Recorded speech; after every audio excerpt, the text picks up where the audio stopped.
Hello दोस्तों, जय माता दी। आज मैं आपको सुनाने जा रहा हूँ कार्तिक मास महात्म का 19वां अध्याय। राजा पृथु ने पूछा, हे नारद जी, अब आप यह कहिए कि विष्णु भगवान ने वहां जाकर क्या किया तथा जलंधर की पत्नी का पतिव्रत किस प्रकार नष्ट हुआ।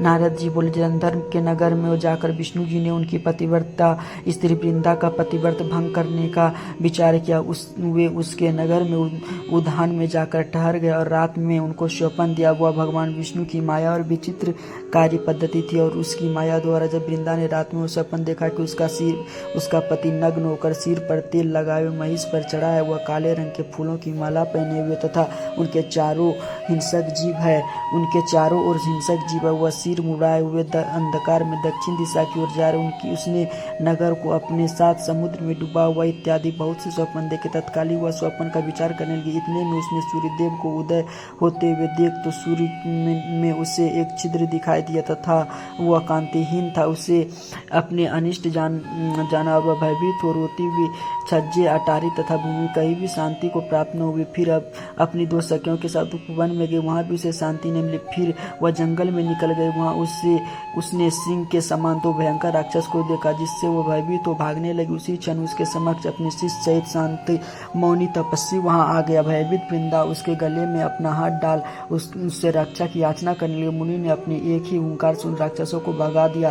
वृंदा को आश्चर्य हुआ तथा वह भय से मुक्त हो मुनिनाथ को हाथ जोड़कर प्रणाम करने लगी। फिर उसने मुनि से अपने पति के संबंध से उसके कुशल क्षेम का प्रश्न किया। उसी समय दो बानर मुनि के समक्ष आकर हाथ जोड़कर खड़े हो गए और ज्यों ही मुनि ने भ्रुकुटी संकेत किया त्यों ही वे उड़कर आकाश मार्ग से चले गए। फिर जलंधर का सिर और धड़ लिए मुनि के आगे आगे। तब अपने पति को मृत्यु हुआ जन वृंदा मूर्छित हो पृथ्वी पर गिर पड़ी और अनेकों प्रकार के दारुण विलाप करने लगी। इसके पश्चात उस मुनि ने कहा, वृंदा बोली, हे कृपानिधि, आप मेरे पति को जीवित कर दीजिए। पतिव्रता दैत्य पत्नी ऐसा कहकर दुखी सांसों को छोड़कर मुनीश्वर के चरणों पर गिर पड़ी।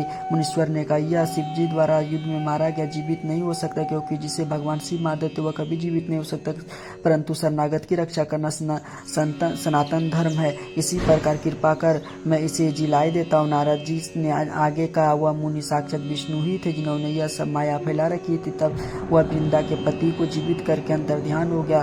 तो जलंधर ने उठकर वृंदा को आलिंगन किया और मुख चुमा। वृंदा भी पति को जीवित हुआ देख अत्यंत हर्षित हुई और अब तक उन हुई बातों को स्वप्न समझा। तत्पश्चात वृंदा सकाम हो बहुत दिनों तक अपने पति के साथ विहार करती रही। एक बार सूरत एवं संभोग काल के अंत में उन्हीं विष्णु को देखकर उसे ताड़ित करती हुई बोली। वृंदा ने कहा, हे पराई स्त्री को गमन करने वाले विष्णु, तुम्हारे शील को धिक्कार मैंने जान लिया कि मायावी तपस्वी तुम्हें इस प्रकार का कर कुपित पतिव्रता। वृंदा ने अपने तेज को प्रकट करते हुए भगवान विष्णु को शाप दिया। वृंदा बोली, तुमने माया से दो राक्षस मुझे दिखाए, तो वही दोनों राक्षस किसी समय तुम्हारी स्त्री का हरण करेंगे। सर्वेश्वर जो तुम्हारा शिष्य बनाई यह भी तुम्हारा साथी रहेगा। जब तुम अपनी स्त्री से के विरह में दुखी होकर बिछड़ोगे, उस समय वानरी तुम्हारी सहायता करेंगे। ऐसा कहती पतिव्रता वृंदा अग्नि में प्रवेश करके ब्रह्मा देवता आकाश से उनका प्रवेश देखते रहे। वृंदा के शरीर का तेज पार्वती जी के शरीर में चले गए। पतिव्रत के प्रभाव से वृंदा ने मुक्ति प्राप्त कर ली। जय जय श्री राधे। दोस्तों, इस प्रकार कार्तिक मास महात्म का 19वां अध्याय संपूर्ण हुआ। राधे राधे।